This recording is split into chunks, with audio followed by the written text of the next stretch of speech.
Marijuana.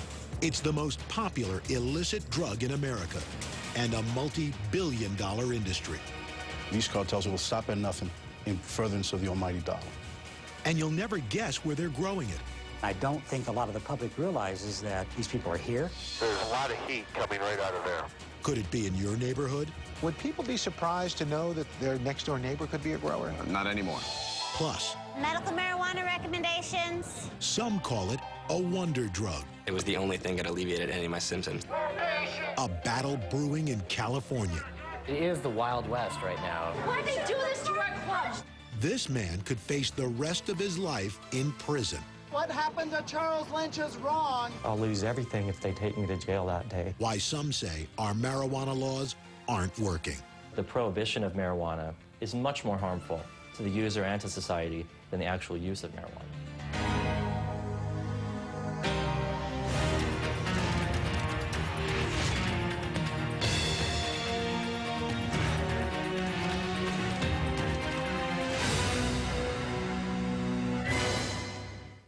Marijuana. 100 million Americans have tried it, and yet it remains one of the most controversial drugs. Effectively outlawed in 1937, it's become a multi-billion-dollar industry with a steady demand and no shortage of supply. In fact, sometimes you needn't look any further than the house next door to find it growing.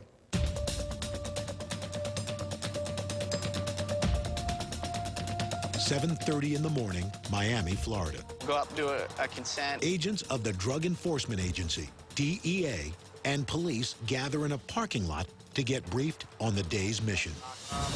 We're going to go to 128. The plan?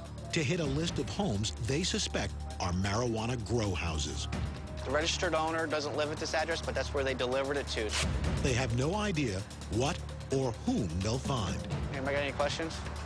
Get your guns. Every scenario we approach with the same amount of safety because we don't know who's on the other side of the door.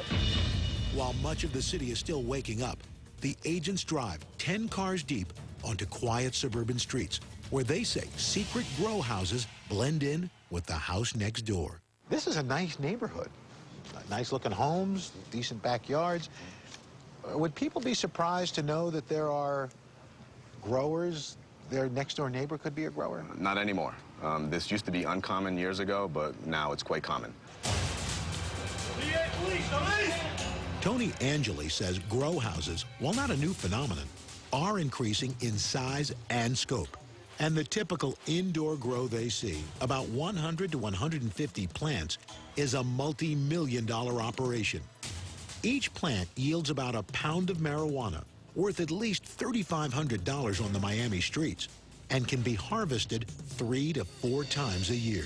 Florida, unfortunately, is the nation's capital for grow houses. On the books right now this year, we have over 700 grows, and we're looking at 1,000 by the end of the year.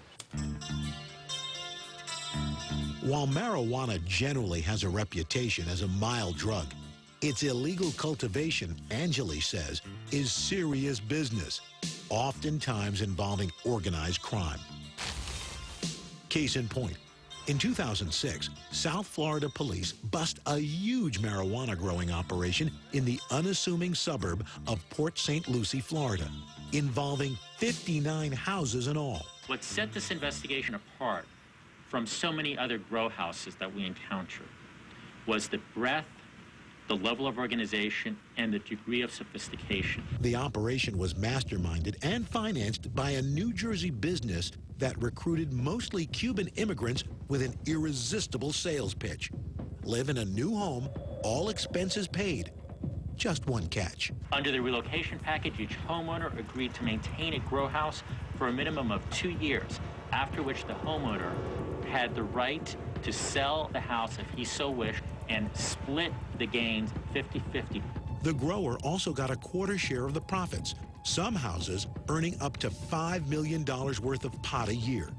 35 suspects were brought in on federal drug charges, and those convicted faced as much as 20 to 40 years in prison. Will you get calls sometimes from people in the neighborhood? Yes, quite often. Neighbors will see different things around the neighborhood, become suspicious, and call our hotline. But on this day, the DEA is working on tips from informants and other sources, doing what's known as knock-and-talks, searches which require the owner's consent. Is that a successful tactic? I mean, will people actually let you come into their house if they're growing stuff inside? Quite often, yes. Really? You'd be surprised. Why? A lot of times people are cooperative with law enforcement, more so than any other reason. I believe that they think they know we're onto them. And they say, well, you've got me. Come on in. Outside, if no one's home, the agents look for certain telltale signs. Spikes in electricity, extra air conditioning units, and homes that don't have that lived-in look. After a few minutes search, agents rule out this house. It was clean. There was nothing there. But towards the end of the day, the agents think they may have something. Right now, we're just waiting on the canine to see if he can detect anything. Find it. The dog's trained to detect the smell of marijuana. He's the best tool we have to detect that. DEA agent Jeanette Moran says she became suspicious during the search as the owner rushes them from room to room. And I've never seen anybody go through a house that quickly, opening doors. Every door must have been closed, and I think we went from one end of the house to the other in about 3 seconds flat. But once inside the bathroom, Moran's trained ears perk up. We could hear blowers, except if you look in the bathroom, there's no blower attached. You can see all the drywall that's been probably torn down to help put the grow up there. The giveaway? A ladder in a clothes closet with a tile in the ceiling carved out. Once they climb the ladder and move the ceiling tile, it leads to an attic that leads to another tiny room. In it, a marijuana grow, but not the size they're expecting. This is a relatively small indoor grow, 11 plants, maybe about 10 inches to a foot tall. They're not seedling plants, they're a little bit more mature, but they're just getting started. Angeli says even this small grow can yield a surprising amount of money. These little plants are a little bit deceiving right now. These are 11 plants. Once they grow to maturity, they will yield, in less than 3 months, 11 pounds of marijuana, worth over $50,000. There are those who would say, look, you're putting all this effort into this. Why don't you concentrate on the bigger drugs, cocaine, heroin, methamphetamine, prescription pills? Is this a good use of time and resources for the DEA? This is an excellent use of DEA resources, and we're targeting everything. All the drugs you just mentioned, this issue is very important to us. Most people would say, hey, look, it's marijuana. What's the big deal? It's more potent now than ever. So the days of the former arguments about it being a mild drug that everybody uses, those days are over.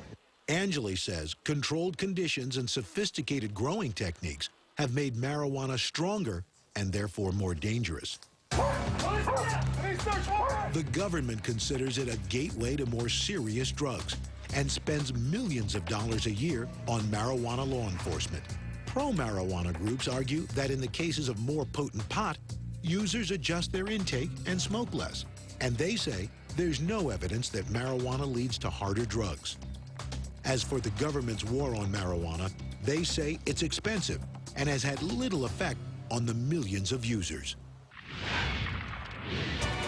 A drug war raging in our national parks and forests. I kept thinking if I turn my back, I'm going to get a bullet in the back of my head.